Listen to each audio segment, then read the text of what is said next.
Great, okay, welcome to another episode of Dev to Dev. Joining me today, we have David and Zuha. Thanks for joining me. So if you'd like to start off by telling us a little bit about yourselves and where you currently are on the course. I'll go first. My name's Zuha. I just finished college last September and I took a gap year. So before I started the course, I was supposed to start university in September, but I took a gap year and I went to Pakistan because my uncle invited me over. So he teaches programming and he was asking if I wanted to, just have a taster session, see if I like programming or not. So I went to Pakistan, I stayed there for 4 months. I got into coding, did HTML, CSS, started JavaScript basics, and then I kind of got homesick, because it was like 6 hours away from my family and friends. So then I decided to come back to England and look for any coding programs that are in England. Then I found North Coder, so I went through all the interview prep and then here I am today, so yeah. Cool. And yourself? So I was working primarily in design and freelance illustration, and I've been doing that for years, absolute years, and it's sort of different for you because you've sort of gone straight into this. You're like, this is cool, this is what I want to do, and I did primarily humanities at A-level, and then right through that I've just done loads of design stuff and this illustration stuff, and it's great, but I've not done anything particularly technical since I was 15 in GCSEs, do you know what I mean? And I think I started wanting to do more and more technical things, getting an interest in that, I think just for lots of reasons. And also some of the best stuff I learned about design is that you're just using some set tools to reach an objective, and what the tools you use and the objective is sort of immaterial. So coding is just immensely interesting amount of things you have at your disposal you can learn to use, and the more you get into it, the more you find these amazing tools to do amazing things. So it's I sort of see it as an extension, a sort of technical extension of what I was doing before. Yeah. Cool. So you both had exposure to code before you started North Coders then. Do you think that helped? Yeah, that really helped, because before I started here I was more into sciences. So I thought I'd see my career as being a dentist or something, but then I wasn't quite sure, so that's why I took a gap year to get experience into this kind of field. So then I feel that helps a lot, once you get experience of the career that you're going to go into. So that really helped, so I got introduced to coding and then I decided that's what I enjoyed, so yeah. You knew what to expect? Yeah. Yeah. I found it's slowly coming to focus what it is. My brother's a developer, and so we popped open F12 and he goes, this is what is making the website happen. And then the first time you see it, it's harder to read than a language from the other side of the world, And then it's slowly the more you sort of learn, the more you come into contact, you realise that, oh, this is a language, and it is describing what it wants the computer to do. And sort of seeing it as a language in that way is fascinating. So yeah, I guess I've sort of seen bits of it that way. And it's more and more coming to focus what is happening, the more you sort of get interested and the more you delve into it. Yeah, it's cool. Cool. So what section of the course are you two currently on then? Back end one. Yeah, back end one. We worked our core and now we're working our back end. Cool. And you two have paired before, I think, is that correct? Yeah, we have. Yeah, it was cool. It was actually thrilling.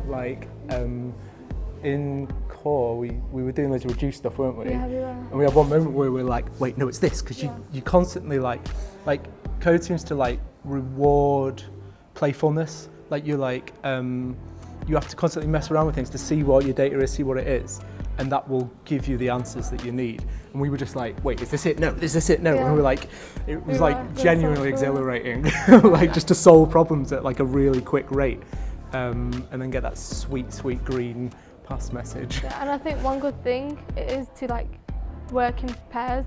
You just never think a solution, the way you do it, and the way David did it. I was wow, I would never thought of that. It's just interesting how people have different ways to approach problems. Yeah, because you've built up any problem you solved in the past is sort of hovering in your memory when you come to a new problem, and you're trying to think how can I go down this route. Yeah, the other thing is you have to vocalize what you think is happening, or what you think the problem is. And by doing that, I think you help improve your own understanding, because there's a different thing of having like a nebulous concept in your head, and then to form that into like a more concrete sentence to explain it to someone else in a simple manner, really helps your own understanding. So I think you get that from parent as well. Yeah, that's good.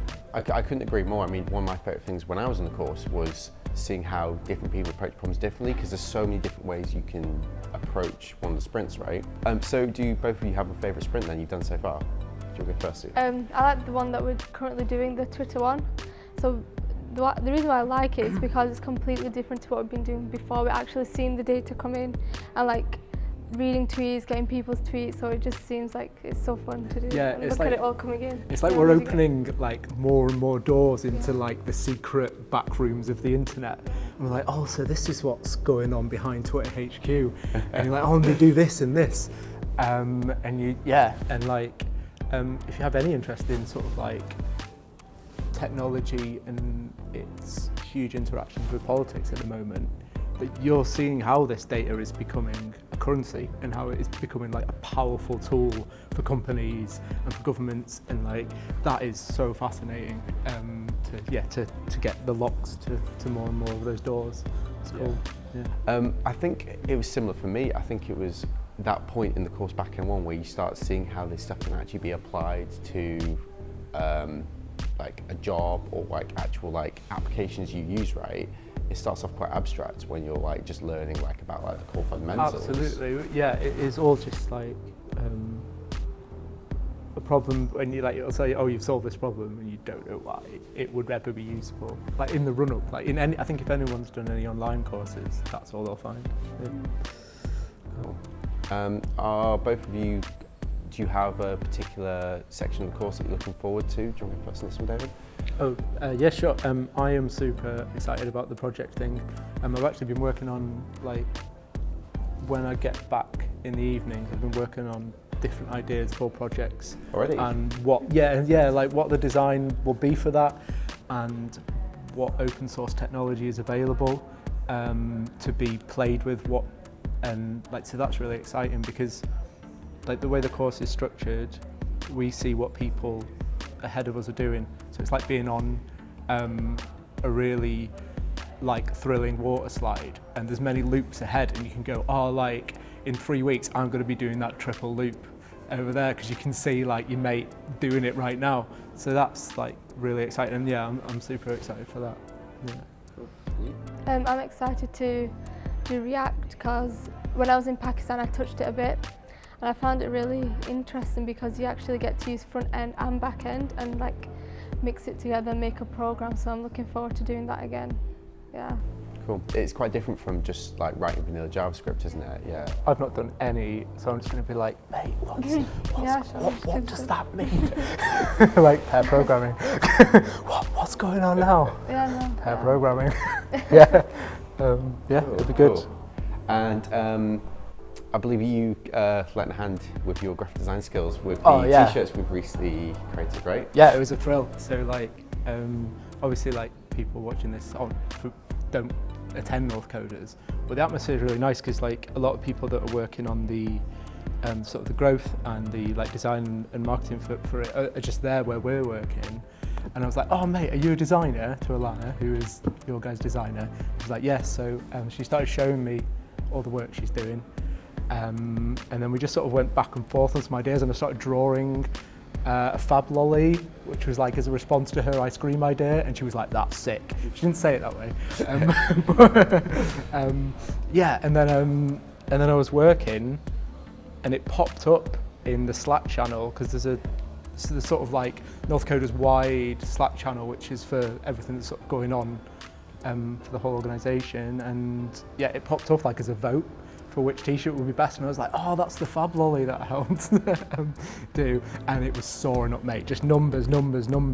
I have never had like a super viral tweet, but I imagine that's what it's like, where like an exhilarating count just flying high. Yeah, it's good. Cool, plenty of fame. Oh, well, I don't know about. Brilliant. Well, yeah, it was really interesting. Thank you both for your time, and yeah, I look forward to seeing some of your work going forward in the course. Cheers.